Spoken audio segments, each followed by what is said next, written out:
Kredit götürəndə çox şeyi əvvəlcədən hesablayırıq. Aylıq ödənişi, qalan gəlirlə xərclərimizi necə qarşılayacağımızı. Hətta ödəniş gününün maaş günündən sonra olmasına da diqqət yetiririk ki, bir gün belə gecikmə olmasın. Amma bir məqamı çox vaxt unuduruq. Gəlir anidən dayanarsa, kredit necə ödəniləcək? İş yerinin bağlanması, ştat ixtisarı və ya sizdən asılı olmayan səbəblərlə məşğulluğun itirilməsi bütün planları bir anda dəyişə bilər.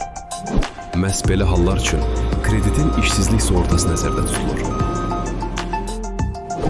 Sığorta hadisəsi təsdiqləndikdə, kredit ödənişləri müqavilə şərtlərinə uyğun olaraq müəyyən müddət ərzində sığorta şirkəti tərəfindən qarşılanır. Bu borcun bağlanması deyil, çətin dövrdə nəfəs almaq imkanıdır. Məşğulluq bərpa edildikdən sonra isə ödənişlərə öz qrafikiniz üzrə davam edirsiniz. Kredit götürərkən gələcək riskləri indidən sığortalayın.